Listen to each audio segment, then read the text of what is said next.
guys, those who know me well, they know so dancing is not my forte. Good to have you back. Welcome back, welcome back, welcome back. And as usual, please subscribe, please like, please share, and of course, please comment. Please, I beg you, comment below. You know, if I was excited last week, and I am even more excited this week, because we're talking about what do women want. What was so nice about last week is that I got a number of comments from gentlemen who, of course, some of them wouldn't want to come on camera anyway, but they had some comments, and I want to share it. As I said, I want the voices to be heard. So one gentleman said to me, we just want women to say what they want, because a lot of times there's a lot of ambiguity. And if you have not watched last week's video, please go ahead and watch it. And this was one of the comments that I got below the video. Tell us what you want. Say what you want. Don't just think that we can read your mind. All right, so ladies, the men want to know what we want. They don't want to have to be forced to try to read minds or anything like that. I got another comment from another gentleman. He was saying, we want to feel wanted. We want to feel needed. We want to feel like, yes, their woman, the person in their lives, loves them, wants them. I mean, this feeling of belonging. Oh, isn't that a cozy, nice feeling? Alright, so that is what men want. So we're going into what we want now. I do have an opinion, and it's my channel, so I'm going to share it. So who don't like it? Too bad. I'm sorry if you all get offended by some of my comments, but this is not meant to cause offense. This is meant for edification, just for learning. And as we said, it is not a scientific research again, but I try to widen the cross-section of persons that I got comments from. So I went overseas. I didn't just stick locally. I went to the US of A, and I crossed race lines also. So I got some comments from people outside of my ethnicity and outside of Jamaica. So ladies and gentlemen, stay tuned, stick around, and there is much more to come as per usual.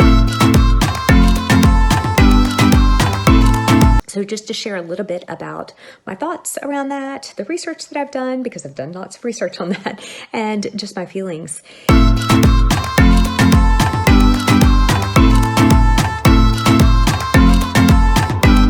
My three top things are honesty, respect, and support. For obvious reasons, honesty is big on my list, because that is how you develop trust and confidence, which are, for me, critical in leading a relationship. You want someone who you know you can trust to act on your behalf, somebody you can trust to build a relationship with, a life with, and you want someone who you can confide in, you know, you can talk to, bounce some things off and get your opinion, and understanding that it's not going to be shared with anybody outside of both of you.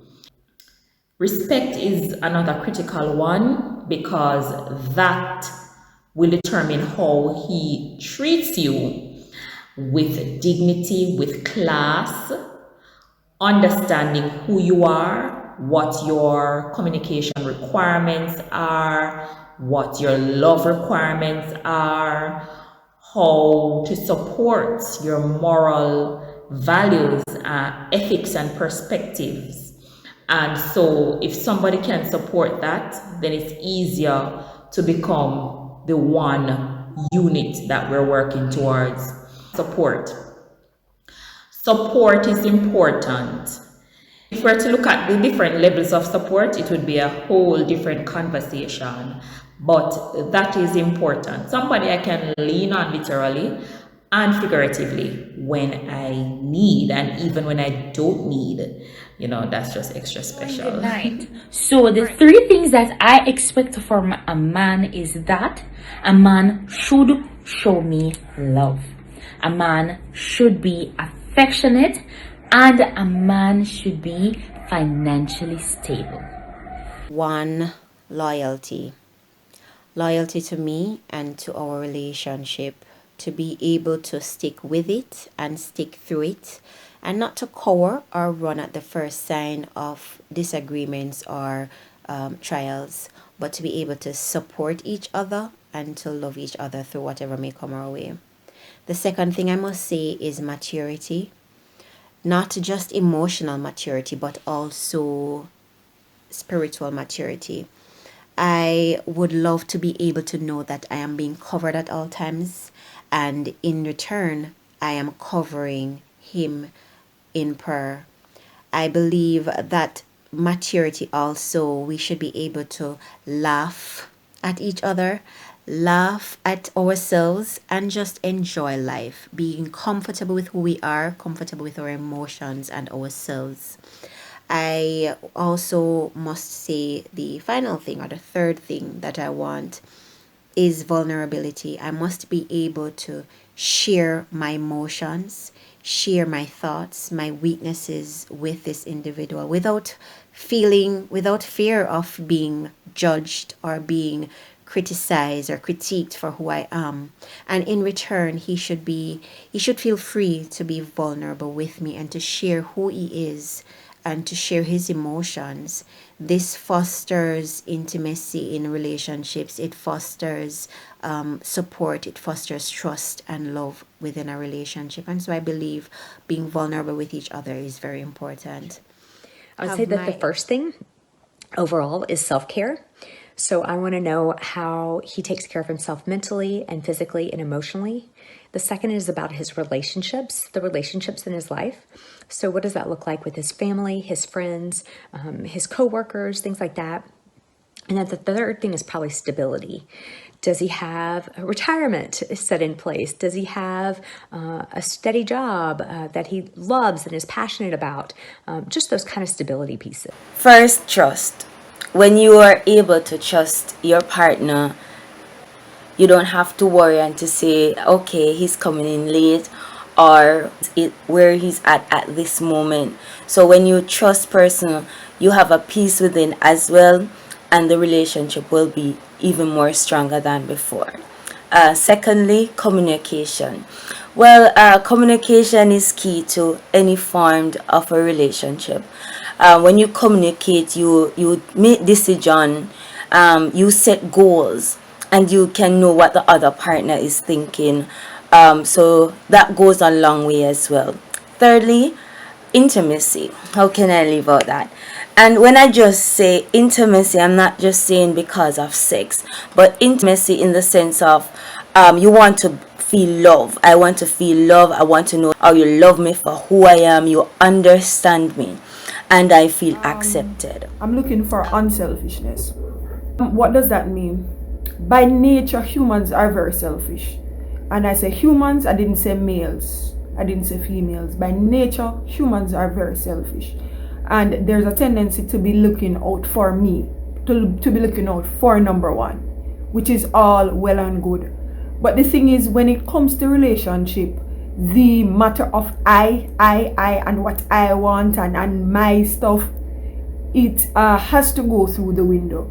Because if me, yes, I am selfish by nature too, so I'm not going to act like I am so totally unselfish and all of that. But if I am going to put my selfish ways aside and I'm going to think like a couple, think like a unit, think like a team, I want somebody on the same page as me. And I personally think that that level of unselfishness, that level of thinking comes from a God mindset. It only comes from a mindset that is shaped and formed by God, right? With that unselfishness comes with the ability to love me. To love me, yes. I want to be loved and I want to feel loved. I don't want only somebody who says, oh, yes, women are supposed to obey their husbands. I want somebody who has read the part that says the husband is supposed to love his wife like Christ loves the church. Working as a team, we're not saying that we're not going to have individual goals, right? we will have individual goals. So I want a man who is unselfish enough to help me to achieve my goals, because as I grow and as I evolve, there are new discoveries that I make about myself daily, monthly, yearly. I want someone who is just not so caught up in himself and not willing to enable my growth and to applaud my growth and to want me to grow, right? So that's when we talk about the team thing. It's not just, oh, we think the same things and we're always doing the exact same things. Michelle Obama talks about becoming. As I become more of that person, or as I become more of that purpose that I was intended and I was placed on earth for, I want somebody who is there right along with me. Number 2 for me, your hustle game has to be very strong. What do I mean by a hustle game has to be very strong? I believe in a man who wants more out of life. Coming from my background, coming from, I would say, probably lower middle class, right? I'd probably say lower middle class, probably close to lower class, but lower middle class. I want someone who thinks about that level. So if we come from somewhere where we could only get a loaf of bread from our parents, I want somebody who is thinking of elevating that. I don't want somebody who is just comfortable with, oh, I saw we grow up and I saw mistake. It is not okay. Some people may think it's okay for them, but not this girl. This girl wants more out of life. This girl believes in multi-generational wealth, and we say it without apology, right? And that is the kind of man that I want, his mindset. And when I say your hustle game has to be high, and you're going after things and you're trying to get more. We're talking about legal hustle, because we don't believe in a man that lacks integrity. We don't believe in anyone whose hustle is illegal.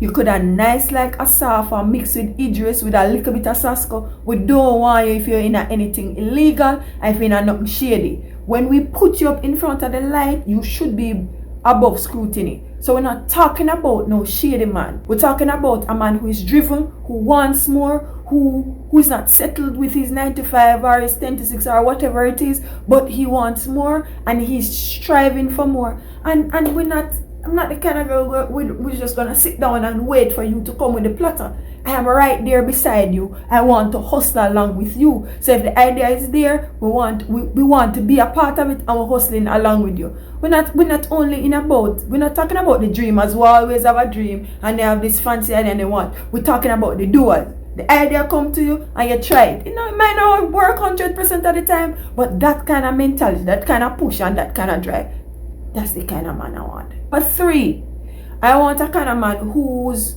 worldview is beyond his here and his now, right? It has to be about a greater good, a greater cause than myself, and about my immediate surrounding, right? That takes me to giving back, contributing to the world as a whole and moving the world forward. Whether it may take the form of a volunteer, doing voluntary work, it may take the form of having a cause. Of course, if I'm expecting these things, I also expect to reciprocate them. It goes without saying. Well, I'm going to tell you what my top 4 things that I look for in a man. I like to call them my 4 P's. 1, partner, meaning my partner is someone I can build my life with. We make our plans together to achieve a common goal. We make decisions together for the benefit of the family unit or the relationship. No solo decision making, no veto power. 2, protector. Being my protector means you hold me up when I'm feeling down. I need someone who will defend me, shelter me from outside forces, especially when I am not around. Protect my character, protect my name, defend me against all odds. Be my warrior, be my knight, my strength. Security is key. It is important to know my man got my back. 3, Provider. This does not mean my man has to make more money than I do, but it certainly means that you must have the financial means by which you can contribute financially to the relationship or the household. I am all for building financial stability and wealth and security with my man together as a team, working together as a team. I am not one who relies on a man to take care of her. I am financially secure, and I think all women should be financially secure so they can bring their best selves into the relationship. This is an asset, and I think this will make us for a stronger union. 4. Priesthood.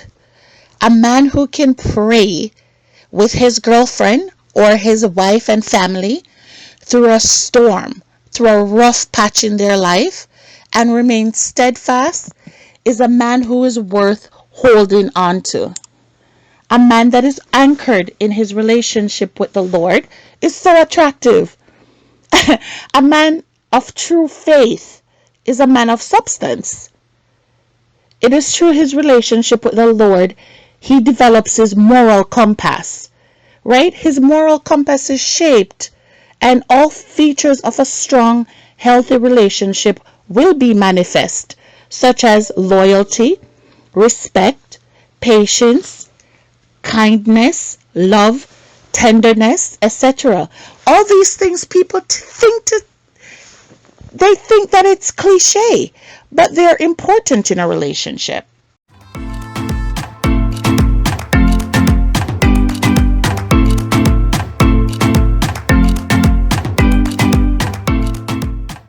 When I was single, I didn't have to basically communicate with anybody. Decision making. I can just go about my business. Don't have to communicate with my partner to say, hey, this needs to be done. I just do things by myself. So it goes along with age, and in marriage just the same. Yes, most definitely. My views have changed a lot with age and maturity. I was never the one who just tall, dark, and handsome.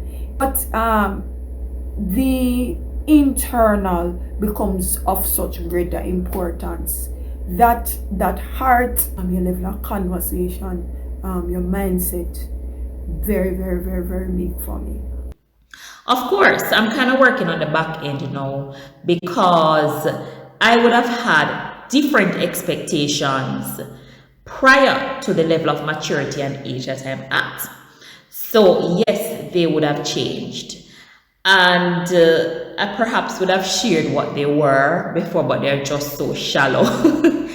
So in essence, yes, it would have changed as I would have experienced more in life, and have gotten a better understanding of who I am and what I want in this life and the purpose that I serve in this life. Yes, those expectations would have changed with age and maturity for certain.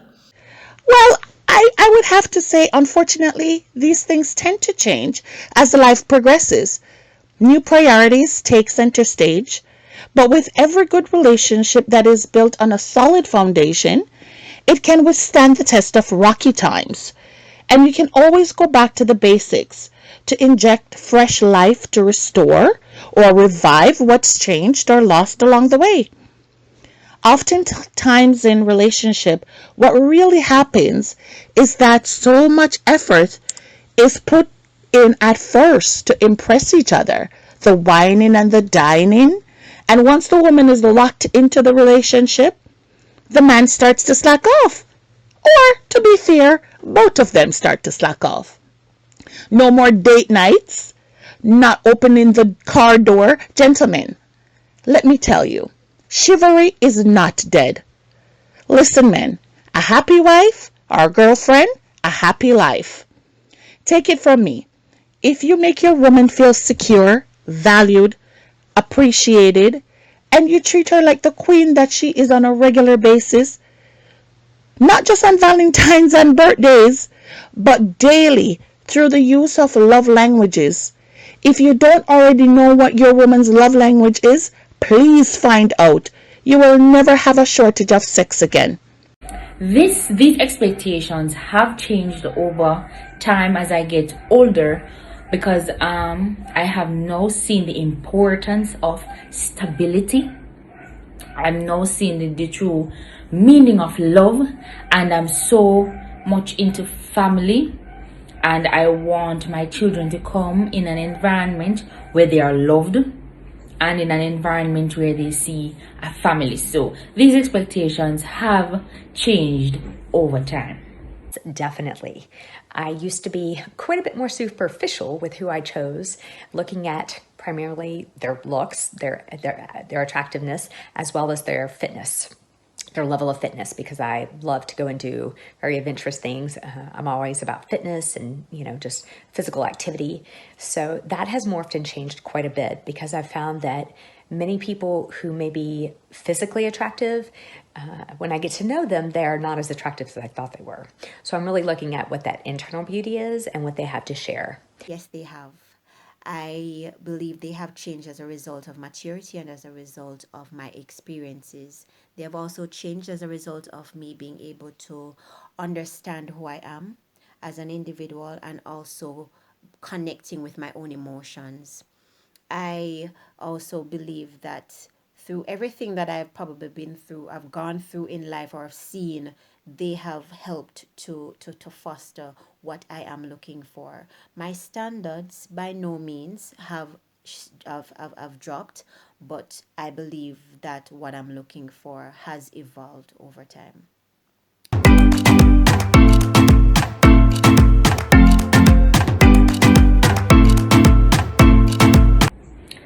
Money plays a pivotal role in every relationship. So my partner should be financially stable. Financial stability heightens trust. It heightens amusement in the relationship. It makes the other party comfortable knowing that your partner can fulfill not only your basic needs but other needs as well. So I believe that money plays a vital role in a relationship. And I would say that money is only important for stability purposes, but money should not drive everything that we do. It's more about having money in retirement and about being able to take care of needs that pop up around you. So there we go. Finance is very important as well. It has to be balanced, because if one person is just bringing the load and just taking up all the responsibility, it can bring a burden down to the relationship. So I believe that both partners should have a balance when it comes on to finance. If I'm low, he's supposed to be able to step in and help out with a situation. So finance is a very vital to the relationship as well.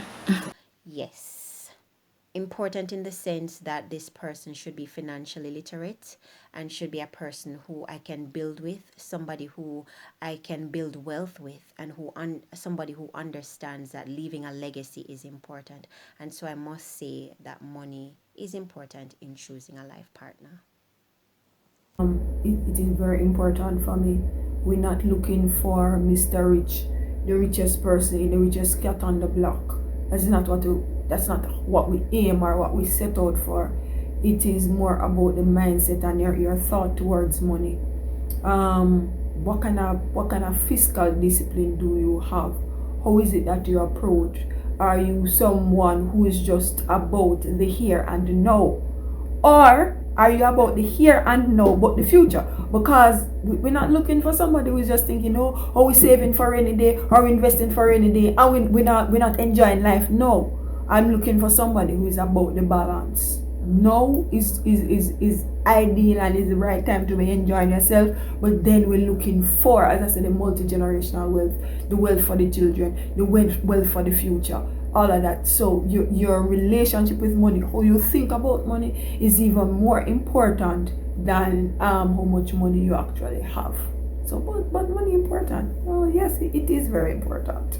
Okay, listen up, men. Money is very important in this relationship. And that's my honest answer. Money can make or break a relationship. Not saying you have to be rich, but you need to be working and contributing to the relationship. Please, in the absence of money, please, men, have good or at least decent credit until you get the money situation sorted out. But if it is completely unacceptable to have no money, no job, and bad credit, at this stage, you are absolutely not ready to be in a relationship with anyone. You need to spend some time to focus on yourself, sort yourself out, so that you can bring your best self to any relationship that you enter into. Very important.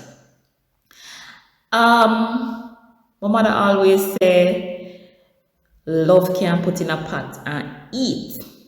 So money is important because yes, money is needed to provide for you in a whole lot of ways. Is it a primary factor? I don't believe so, but it is right up there in the equation, in the scope of things. Right. So what's the point in really getting with somebody else if they can't support you? I'm of the opinion that I can't do it by myself. And so if I'm going to be getting with somebody, the understanding or thinking is that you should be able to add value to my life. And by doing that, it is providing the requisite support on every level. I look at the three things. It's not just what I require, but I also believe that I should give off these three things to my partner or, the man that I take on. Well, mind you, I'm already spoken for, but I believe it's a two-way thing. So as my good friend Leroy said, yes, we do have a long and we have a detailed list, and we have no shame and we have no qualms about it. It may be that we may be able to articulate better our emotions and our wants better. It may not be that we have more things, but we are just more willing to talk about it. So it's no longer, and we probably may talk more too. I have no problem with that. If we do talk more, and we may. But the women have spoken also, and I am so happy that we got a chance to do this. I got a chance to speak my piece. The females spoke, so we had a wide cross section. So we had persons single, we had persons who were married, we had persons who were divorced. Because I didn't want it to sound like, oh, I just a group of single bitter women. Okay, who don't have no money in their life. Some of them have money in their life. They actually have men. They have them proper good up marriage, and they were here and they spoke to us and they told us what women look for. So ladies and gentlemen, thank you for watching. Thank you for your time as usual. Remember to subscribe, to like, to share, and comment. Don't forget to. I want to know what your thoughts are. Thank you. I took you on another